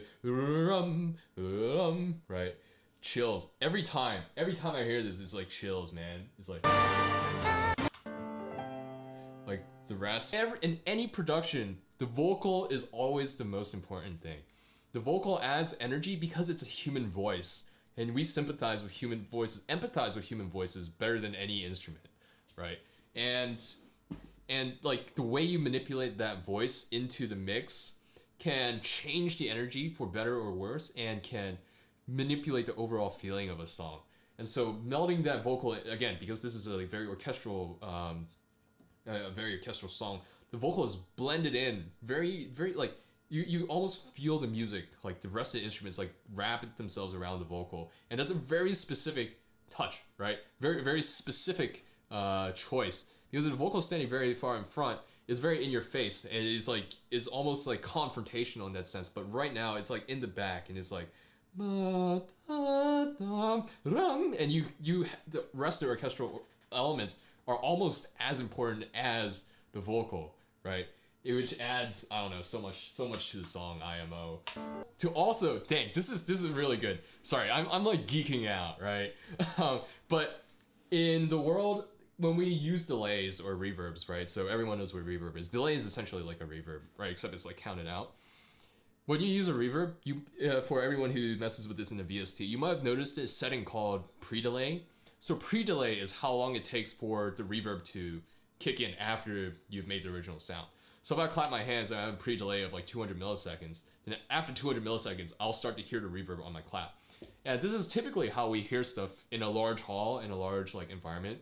Like if you yell into like the Grand Canyon or whatever, you hear the echo like several seconds after you yell, because it takes time for the sound to travel, and so it sounds natural. And if you manipulate the pre-delay, you can get your vocals to sound, or stuff to sound more up front. You can push those up without having them like washed out by like the muddiness of the delay or the reverb, sorry. But here, the reverb, the pre-delay for the reverb is very short. So that helps increase what we call the stereo width, so like how left and right everything is. It helps increase the stereo width of the vocal and further helps blend it into the rest of the orchestra, so that it's not staying too far out in front, which is super cool. I don't know. Again, sorry, I'm geeking out, but this is my stream. I get to do whatever I want and not talk about piano sometimes. Super cool, right? Using very orchestral, traditional, like classical elements, dare I say, right, in a song, and then adding like the synthetic stuff into it. This is a sample kick, right? Because there's no kick drum that sounds this low, or if it's a kick drum, then it's been manipulated, and the snares also sounds kind of synthetic. But adding that in with a clean bass, right? So there's not much distortion on the bass line. Just gives it like a bit more drive, right? We have a lot of movement from the way that the flutes and the strings are moving, but now suddenly we have like this drive, because these are panned right down the middle, and they're very dry. So no reverb, very little delay. So it sounds like it's up front in our face, and it's like pushing us along just a little bit more. You can really hear dynamics in this song. Whereas if you listen to many mainstream songs, there's how do I say? Like a few years back, there was something called the loudness wars, where like literally the songs that were charting the most were very loud things, right? And that's when there was like the whole dubstep EDM phase, right? Literally so mastering is the process of taking a finished track, a finished song, a finished mix, and bringing it up to like commercial volume. And there's like things that you can do within mastering to change the sonic qualities of the whole song. And one of the things that happened a lot was what we call compression, which is we compress the dynamic range so the dynamics are less, so that everything can be raised more. And because there's a certain threshold to how loud you can be. This song is incredible. There's a certain loudness to how loud things can be before it peaks and sound bad, which is digital distortion, not what we're looking for. You've heard it when you scream into mic, and when you record your own piano and it's too loud and you hear the or like you talk into like a Zoom call and it's like that's digital distortion. There's a limit to how much your inputs can take, how much the software can take and handle and stuff like that, and that's the peak that we're going for. If you have like all this dynamic range, right, then you hit these like loud spikes every once in a while, but everything else is generally, your average loudness is lower. But if you compress everything, then you can bring your average loudness up.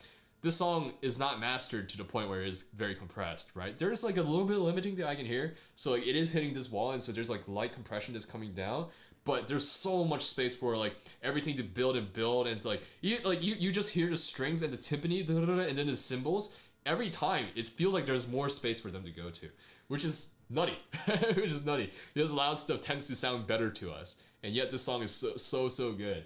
The stereo width is restricted throughout the entire bridge, right? You just hear the violins, and you just hear like the flute and her voice and some of the backing vocals and like some other like elements. But then once you hit the chorus, everything comes back. the full strings come back, right? The full percussion comes back, and then the horns and the winds and stuff like that, and those create the entirety of the stereo image. And to our ear, right, things that sound when things sound things sound more energetic when they're louder. Things sound more energetic when there's more stuff playing, when it's thicker. Things sound more energetic when it's wider out as well. And so controlling the energy in this way is very, very strategic. Controlling the energy through the arrangement, right? I talk about arrangement in terms here of the instruments that's being put in and the parts that are being played. Snare is so low in the mix, you always hear the vocal up front the most, like here, and then you hear the snare and the kick like right next to, right behind it, and then you hear everything else, right? In a modern pop song, because those are the things. Vocal carries the energy, snare and the kick carry the beat, and then you got your bass, right? Because that carries like the melody or whatever, and then your guitars and then the rest of the production like behind that. But here the snare and the kick are like here, and then the rest of the orchestra envelops them like around it. But they're not lost in the mix, which is the really cool part. But anyways, that's enough about me nerding out to the song. That took like 10 minutes, 10-15 minutes. Yeah, we're right on time. That's cool. That's cool. Anyways, well, I haven't managed to lose everyone. That's something else. I haven't managed to lose everyone on my stream. Still got like 8 or 9 people chilling, but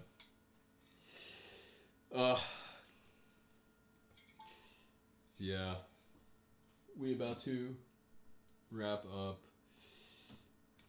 Anyways, next week I'll be taking requests again, right? I just wanted to talk about this game this week since I really enjoy it a lot, but I wanted to talk about it before I stopped playing it, right, for a while while it's still fresh in my mind, so I can demonstrate a lot of the things.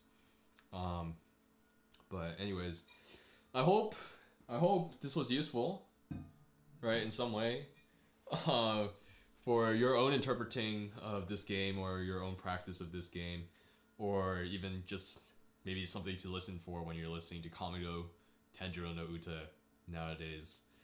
But I think I'm gonna yeah, yes, much help. Yeah. This is not good, Winter. I have divulged my secrets on how I interpret a piece, and now you have the upper hand on me in our competition. You know what I'm looking for, and you know what I'm trying to do. So that just means that you're gonna win. It just means you're gonna win. That's all I gotta say. But anyways.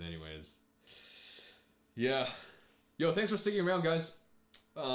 I got nothing else unless you guys want to chat, but since not many comments are coming through, y'all are kind of inactive today. We'll still probably have diverging interpretations. Definitely. And that's the beauty of it, right? I think there's like a very strong, within the any piano community, everyone wants to play their own arrangements or Animenz arrangements, right? But a lot of people want to learn how to arrange themselves and like do stuff like that.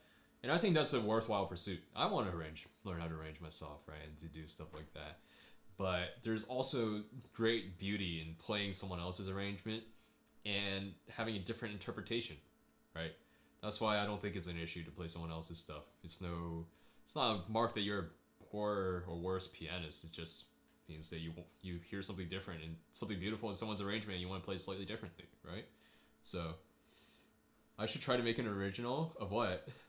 Of My Dearest? Oh no, an original song?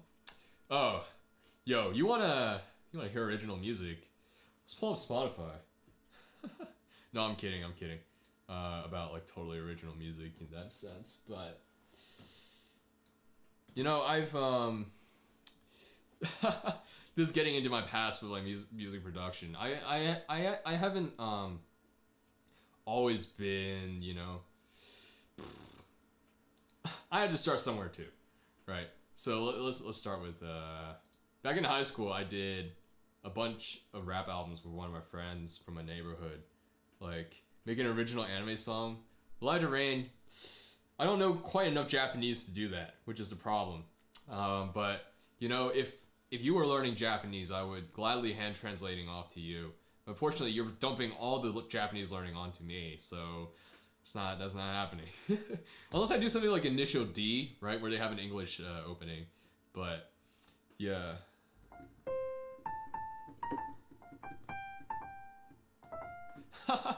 Heard Google Translate is so bad for Japanese, right? Because Japanese is like subject, object, verb, I think. So like there are phrases in Japanese, like the way you speak Japanese, you leave out a lot of times like certain pronouns and certain bits of information that are like assumed, right? Like for example, if I were to say like ask you a question like gakusei desu ka, right? Are you a student or something? You would say gakusei desu or something, or I forget whether that's like student or high school student. You wouldn't say watashi no gakusei desu, right? Or whatever the particle is supposed to be. You wouldn't say I am, right, a student. You would just say student. How is Google supposed to translate that into English, right? That doesn't make sense. How's Google read the context? The majority of English population won't verify your Japanese, but I would. See, the thing is, I'd feel bad because I'm always just like, just add subs. Kind of like the Recorder Legend or whatever with his Bakami Tai. What is it? In it, like when he in his subtitles, they're all like katakana for like doot doot doot doot, which is hilarious. Like Bakami Tai, oh no, dano ne, yeah. Dame da ne, dame yo, dame nano yo. Anyways, yeah. But making it original would be kind of interesting. I think I would need to develop a much better ear. Making an original piano piece or something. Yeah, I should. I think so. The first step for me is learning how to improv, which I am starting to train my ear, right, to be able to do, to hear notes. So all my life, I've essentially depended on quasi perfect pitch, right, to identify notes and to identify things. I think I know it's quasi perfect pitch because I get things wrong too often for it to be actual perfect pitch. So I just and it's a lot stronger on the piano, right? It's way stronger on the piano, and I can somewhat do it for violin because I've played violin before as well. So definitely quasi perfect pitch. I'm just remembering what the notes sound like, right? Like I remember that this is a C and that this is an E and that this is a C. Yes. So it's like that, right? So I'm starting to train my ear to recognize like intervals, like minor third, right? Like major sixth. This is perfect. It's something perfect. It's like a perfect fifth. And no, it's a sixth. I really don't. Yeah, okay. More training needed. That's what it means. A minor sixth. So we're working on that. And once we get there, yeah, if I could do a good accuracy on the piano. Yeah, same. So like literally when that's why the Anohana OST didn't take that much time for me to arrange, because I could listen to it and I could get most of the notes, right? I can't get more than one, really that well, but I can get like most of the notes, right? At least the melody line. And I can do it for vocals too, because I can sing to a vocal, and if I can, most of the time when I can understand what I'm singing, then I can find the pitch as well, or what the note is. So yeah, that helps. But then once it's like like in Yuki Taki with like all the guitars, like stuff like that, like that gets kind of tough. Yeah. But oh, I totally forgot last week. No semblance of perfect pitch. Recognize intervals. Your dad has perfect pitch and keeps flexing on you? Dang. Rip. But recognizing intervals. Relative pitch is so much more important than perfect pitch, because relative pitch, as I think you guys may or may not know, sticks with you forever. Perfect pitch tends to decay with age. Yeah, pitch memorization. Yeah, that's very true. But like some people also don't have like a certain sense of pitch memorization either, right? But I mean, you think about string players or like brass players and stuff who tune to like concert A, right? Like so many string players are able to tune to concert A simply because, or 440 A, just because he came over and started playing this game in major key. Dang, yo, I wish I could do that. Why is your dad cooler than all of us combined? But yeah, what was I saying? I forget what I was saying. I was talking about something about pitch, but relative pitch sticks forever, right? And relative pitch, like you can play a song from like anywhere if you can recognize the cadences and like the chords and stuff like that, which I can't, which is disappointing, very disappointing. But yeah, so develop your relative pitch. It's so much more important. That's the key takeaway. Don't be me. Don't depend on your quasi-perfect pitch. A certain degree of pitch memorization, my high degree of pitch memorization, as my friends like to tell me. So, anyways, is there anything else? Because, oh yeah, I was about to announce what I was doing for 500 subs, right? Since I did a 100 subs stream.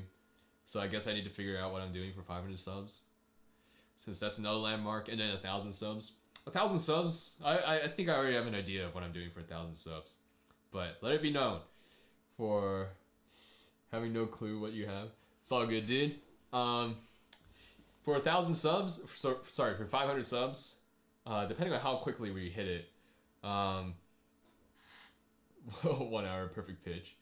Yeah, I've done it for a while. I've forgotten the pitches. Dude, I think the strat is remember what one or two pitches are, and then figure out the intervals from there, and get really quick at figuring out intervals.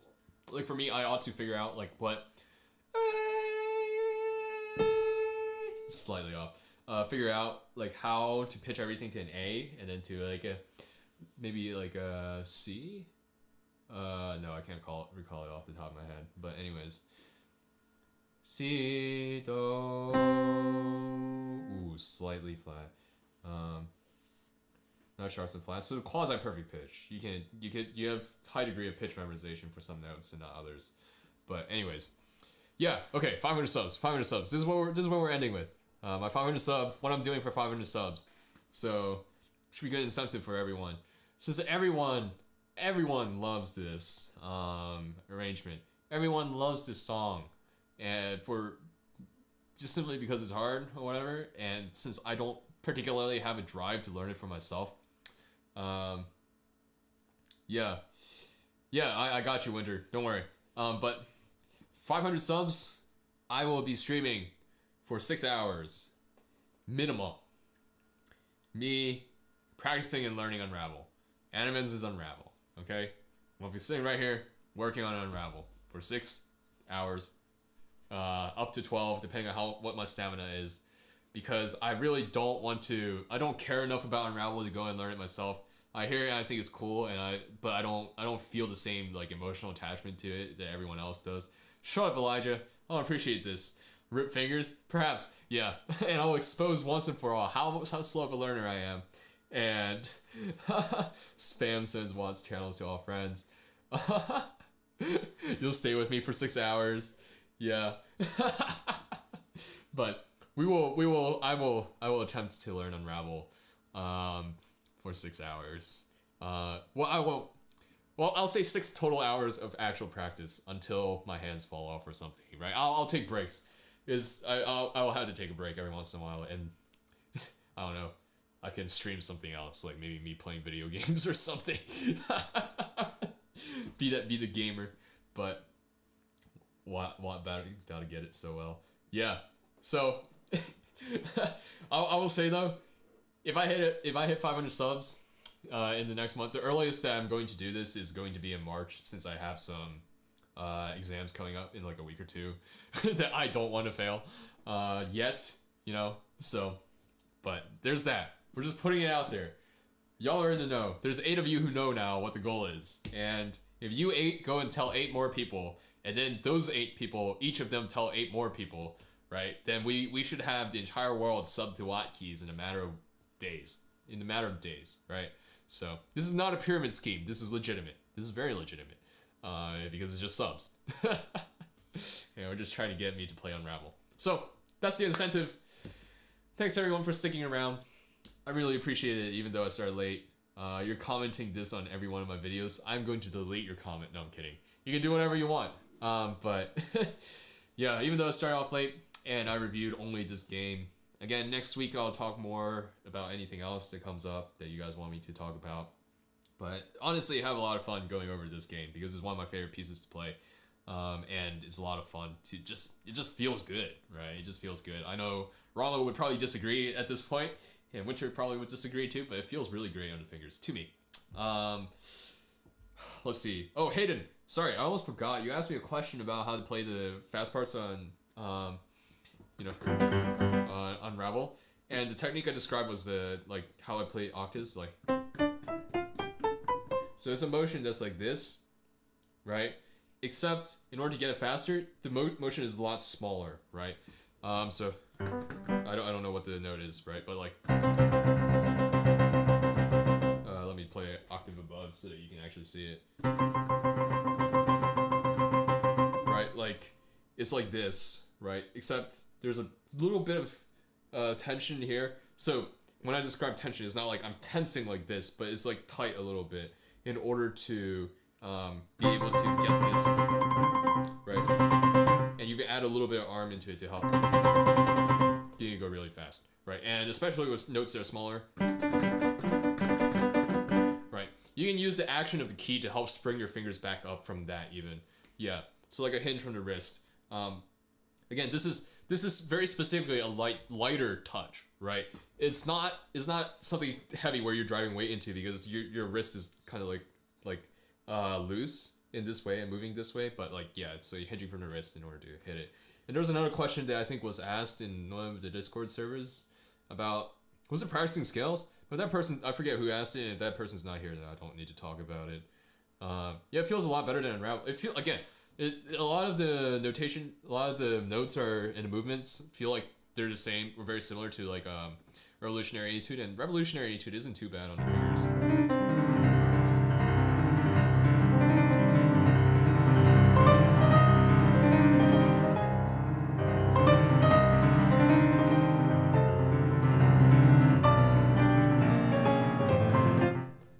Yeah, pricing scales. I think that was someone else. No, because I answered your question, Keanu, like a few weeks back. It's someone new asked, someone who's new to piano asked. I think, yeah, Corkio, but if he's not here, I don't need to talk about it. So Corkio, if you are here, make yourself known or forever hold your peace. That's the real takeaway right now. Unless, JK, unless, but anyways.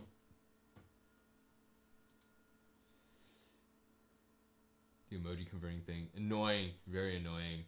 Yeah, we're not off-put by it, because we know, we understand the pain, but yeah. I really don't practice my hand enough, but anyways, I'm not getting a response, so it's fine. I will see you guys next week. Thanks for stopping by. Remember, WattKeys merch is now a thing. It looks pretty cool, I would say. I like it. I would get more if I wanted to. Maybe in like a month or so. But consider helping me out. And come back next week where we're talking about more interesting things. I hope. And yeah, I never know how to close a stream. So, see you guys.